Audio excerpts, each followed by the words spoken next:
mind tricks your brain plays on you every day. We know that reflecting on our thoughts alone can be challenging, and sometimes hearing words from others helps keep us moving forward.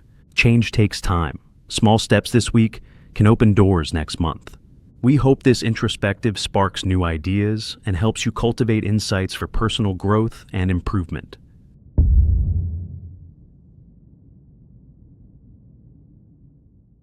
Ever caught yourself so sure of something until you realize you were just seeing what you wanted to see? That moment when your brain feels like it's working against you? Last week you might have scanned headlines for proof of a belief, only to ignore every clue that disagreed.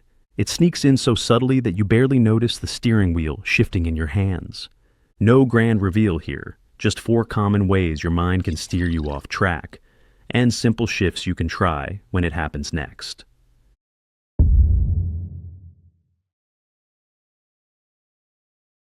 Think of the last time you Googled a question. Did you click the link that challenged your opinion or the one that echoed it? Confirmation bias acts like a mental filter, trapping in what aligns with your view and discarding the rest. Carl Jung warned of shadow selves that feed on our preferences. This bias is one of them. In lab studies, people recall matching statements twice as fast as mismatches because their neural pathways are already paved. To break the cycle, seek out that uncomfortable article or ask a friend who disagrees. It's like shining a flashlight into a dark corner of your own mind.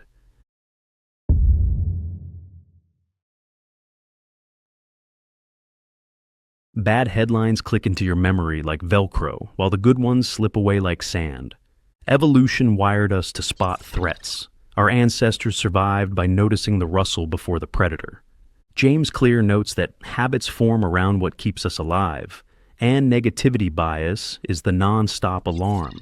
Yet in modern life, the threat is often just a notification. Hardly life or death. Pause after you feel the knot in your chest, count 3 deep breaths, and name one small win. Over time, those tiny celebrations can outnumber the alarms, rewiring your vigilance toward balance.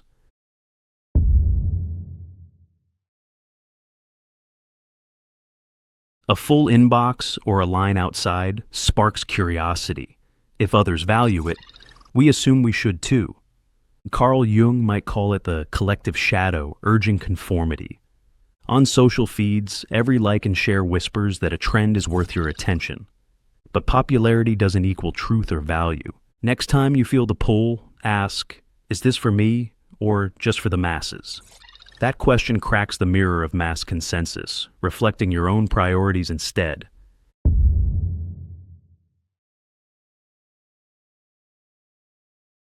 There's comfort in the same coffee order, the same podcast episode. The familiarity fallacy turns routine into a mental rut, blocking fresh perspectives. The law of attraction suggests focus shapes reality. Here, the brain focuses on safety, not exploration. When novelty knocks, your mind might argue, that's not for you. Answer back by sampling one new route, one new idea, one new sound. Even small discoveries can widen your mental landscape.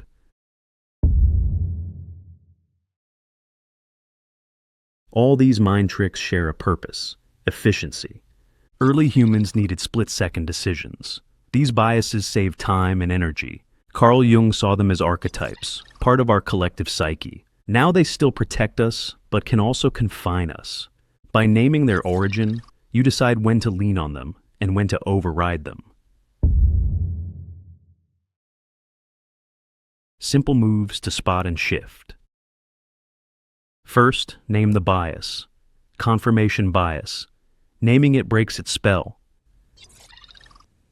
Second, flip the lens. Seek an opposing perspective or idea.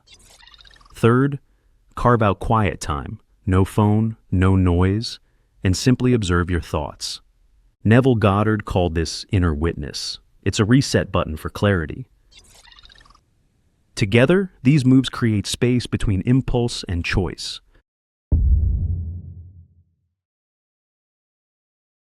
Here's the insight.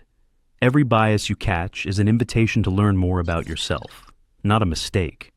Our minds aren't static blueprints. They're ever-evolving projects we guide with small steps. When you pause and notice a mental shortcut, you're choosing awareness over autopilot. So be aware of these simple shifts as tools for clear thinking. Hopefully in time, they ripple into your life and conversations. Thanks for joining us on this MindCards session. If you're looking for more practical ways to stay aware of your thoughts, hit subscribe and let's keep moving forward together. The real battle begins inside. You wake up and the first thing you do is check the news, or worse, your bank app. Everything's down. Again, the economy's cracking, headlines are shouting, and you're supposed to just function? The world feels like it's unraveling in real time, and someone out there keeps saying, just stay positive, which is adorable, and also not helpful. The noise outside is loud, but it's not the real enemy. The real battle starts the moment you absorb it. It's that mental spiral. The story your brain writes on top of the facts. The one that turns bad month into, my life is over. Seneca said, we suffer more often in imagination than in reality. And that's not just philosophy, it's biology.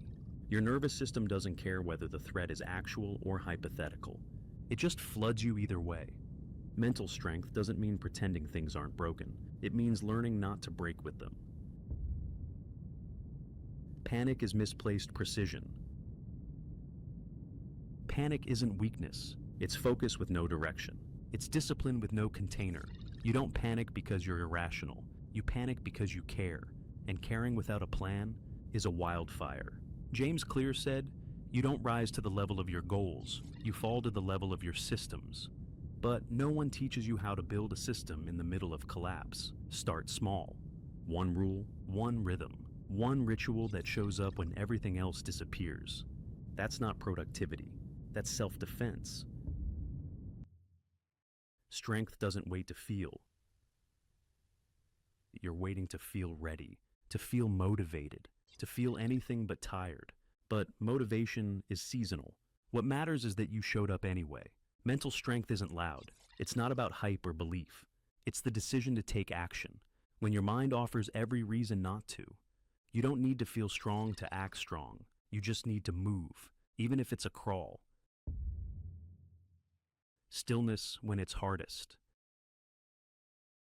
Stillness is easy when things are quiet, but that's not when it matters. The real practice is when it's hard, when the world feels like it's screaming, when your heart races for no reason, when everything in you wants to run. That's when you sit down anyway.